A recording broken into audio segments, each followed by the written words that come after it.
J'ai regardé un site web ces derniers temps, un site web professionnel, et j'ai constaté quelque chose. Et puis, je comprends aussi que c'est parfois, je peux dire, manque d'éducation. En fait, je regardais les profils présentés dans cette site web par des jeunes africaines. Et sur leur présentation, sur les présentations, qu'est-ce que je voyais?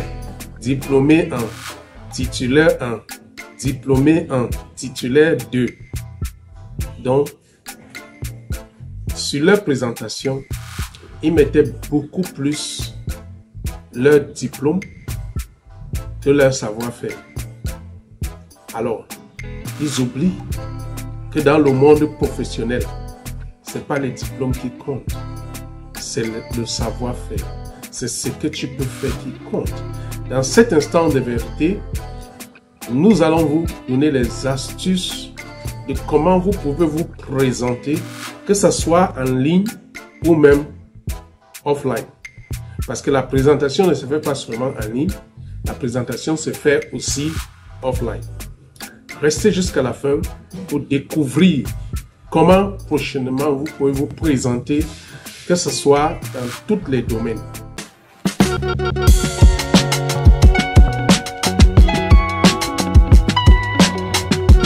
Bonjour à tous et bienvenue dans cette édition de l'Instant de Vérité. Dans l'Instant de Vérité, nous touchons tout ce qui est important concernant l'emploi, l'entrepreneuriat et comment on peut vous aider à vous développer personnellement. Et dans cette édition, comme j'ai annoncé à l'introduction, comment te présenter en tant que professionnel. Comment te présenter en tant que professionnel. Peut-être tu as déjà constaté que peut-être tu participes à un séminaire, tu as rencontré des gens et puis après personne ne te contacte. Peut-être tu es même sur LinkedIn, tu es même sur les réseaux sociaux, d'autres réseaux sociaux, mais personne ne te contacte. Personne ne t'intéresse à toi. Et pourtant tu penses que tu as trop fait. Oui, et comme j'ai dit à l'introduction, moi je constate souvent une erreur que les gens font. C'est que la plupart des gens oublient que l'école, quand l'école finit, on commence la vie après l'école. Et la vie après l'école, il faut d'abord commencer par beaucoup d'éducation. Beaucoup de gens ne s'éduquent pas. Beaucoup de gens ne s'informent pas. Commençons d'abord par ta présentation en ligne. Parce qu'aujourd'hui, l'Internet nous donne l'opportunité d'échanger avec plusieurs personnes. Les profils professionnels, que ce soit dans Facebook, déjà, pour ceux qui ne sont pas dans les réseaux principaux, les réseaux sociaux principaux, j'ai pitié de vous. J'entends les gens qui me disent, moi je n'aime pas Facebook, tu n'as pas besoin d'aimer. Il y a les tendances qu'on fait avec. Moi je n'aimais pas TikTok, mais je suis aujourd'hui dans TikTok. Et je fais avec. Il y a beaucoup de choses dans la vie qu'on ne contrôle pas. Et j'ai souvent l'habitude de dire aux gens, dans la vie professionnelle, il y a ce qu'on est et ce qu'on doit être. Ce qu'on doit être prend le dessus de ce qu'on est. Donc si tu es quelqu'un qui n'aime pas danser et que le professionnalisme t'impose de danser, tu vas danser. Sinon, tu n'auras pas le résultat. Quand tu te présentes en ligne, quand tu fais ton profil, évite toujours de parler de tes diplômes. C'est l'erreur que les gens font. Parle plutôt de ton savoir-faire. Par exemple, si tu as un diplôme en comptabilité, tu n'es pas obligé de dire en ligne que j'ai un titulaire d'un diplôme en comptabilité. Non. La comptabilité, c'est une étude. L'étude te donne l'opportunité de faire un service. Parle plutôt des services que tu peux faire. Je vois souvent ça dans LinkedIn et parfois dans mes formations sur LinkedIn, j'arrive à aider beaucoup de jeunes à comprendre cela. Ne parle pas de tes diplômes. On s'en fout de tes diplômes. Et si vous voyez comment le monde évolue même, ça a commencé chez les Américaines. Aujourd'hui, les entreprises sont en train de préférer ceux qui n'ont pas de diplômes que ceux qui ont des diplômes. Parce qu'on a constaté que ceux qui ont les diplômes là, c'est tout ce qu'ils ont. Non. Quand tu fais ton introduction, que ce soit dans LinkedIn, que ce soit dans Facebook, parle de ce que tu peux faire. Si tu peux tuer les gens, dis que je peux tuer les gens. Si tu peux laver les assiettes, dis que je peux laver bien les assiettes. Si tu es un comptable, dis que je permets aux gens d'avoir des informations comptables claires. Si tu peux danser, dis que je peux danser. Évitez d'utiliser vos diplômes. Parce que quand on regarde en ligne aujourd'hui, surtout dans l'Afrique francophone, il y a beaucoup de ça. Titulaire. Non, ton diplôme ne compte pas. C'est ce que tu sais faire. C'est la première chose. Donc, en ligne, c'est toujours important. Et même quand tu donnes, j'ai fait beaucoup de formations sur comment faire les CV. Je n'ai plus besoin de rentrer là. Mais même quand tu fais ton CV et que tu mets peut-être une étude que tu as faite, mets un service qui va avec cette étude. Par exemple, si tu as fait 3 ans pour obtenir un diplôme de journalisme, c'est une bonne chose. Mais dis plutôt qu'avec cette formation, avec ma formation de 3 ans, je suis capable aujourd'hui d'être un bon journaliste. Ça m'a permis et je peux, c'est ça que les gens sont intéressés. Maintenant, parlons de comment se présenter dans la communication en ligne. Et quand on parle dans la communication en ligne, on parle WhatsApp, on parle même Facebook, même Twitter, enfin, presque tous les réseaux, même LinkedIn. Il y a toujours un défaut que beaucoup de jeunes font. Beaucoup qui ne savent pas. Quand tu écris à une personne que tu ne connais pas, il faut savoir que tu dois accrocher cette personne. Beaucoup de gens parfois, quelqu'un va t'écrire « Bonjour monsieur » et ça s'arrête là. Parce qu'ils pensent que échanger avec quelqu'un en ligne, c'est quelque chose d'un blague. Mais non. Peut-être un client, peut-être toi, pour les gens qui cherchent le travail, comment approcher un contact, un interlocuteur. Mais non. Tu dois bien préparer ton speech. Bonjour monsieur, moi c'est Jean-Claude Agbotem et ta présentation doit accrocher la personne. Moi c'est Jean-Claude Agbotem, je suis un comptable qui aide les grossistes, qui aide les producteurs, qui aide, c'est ça que les gens veulent écouter.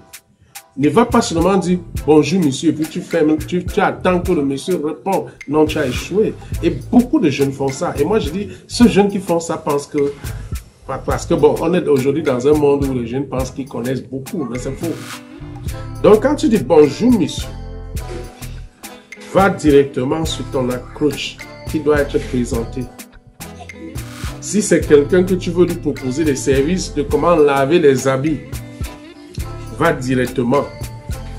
Comme ça, quand la personne, parce qu'il y a certaines personnes, moi il y a des messages que je regarde souvent, je ne réponds même pas. Que ce soit dans LinkedIn, que ce soit dans Facebook, parce que je vois que cette personne n'est pas intéressée, que cette personne ne connaît même pas ce qu'il fait. Donc, bonjour madame, moi c'est telle personne et je sais faire telle chose. Ne parle jamais de ton diplôme.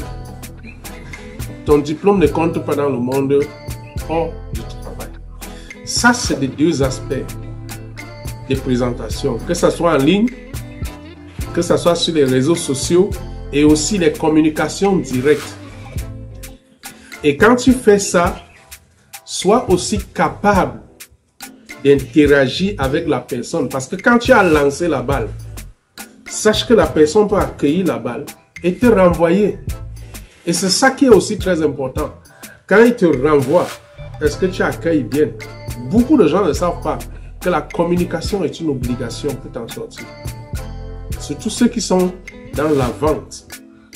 Maintenant, parlons de la présentation offline.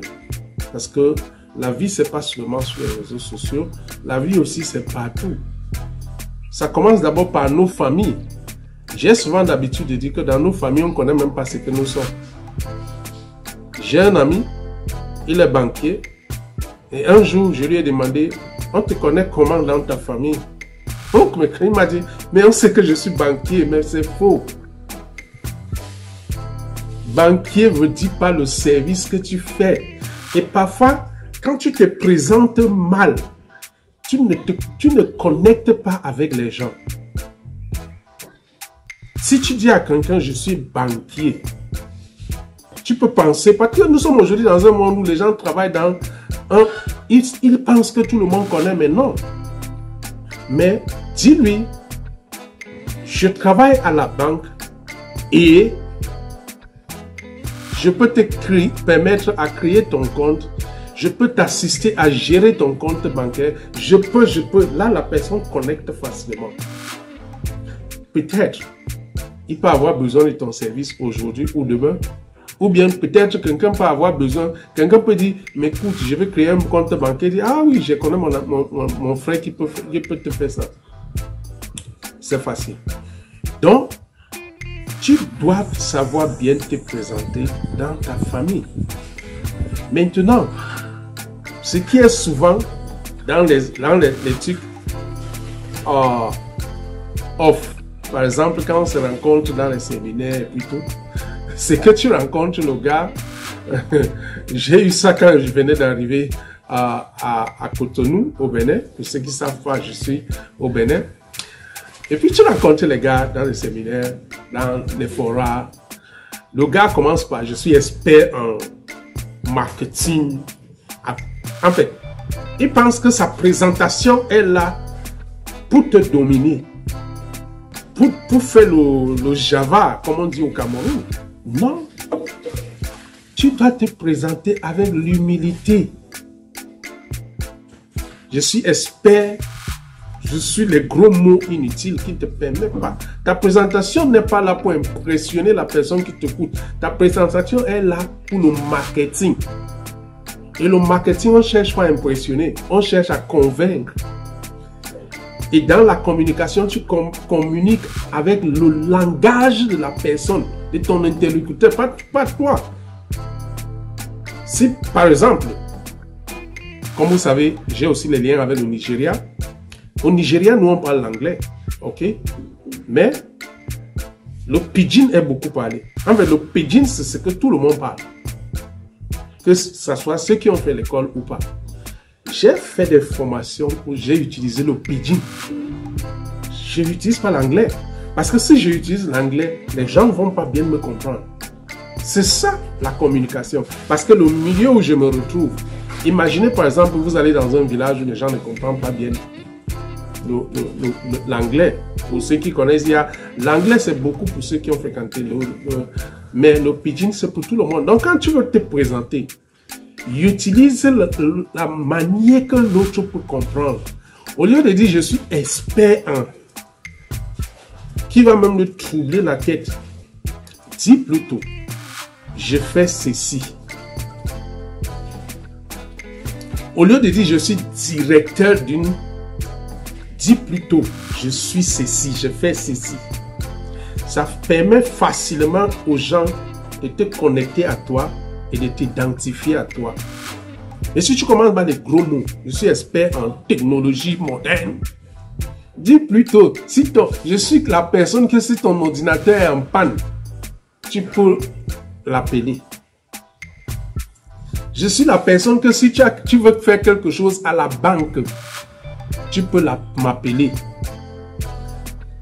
Ça permet facilement à la personne de s'identifier à toi.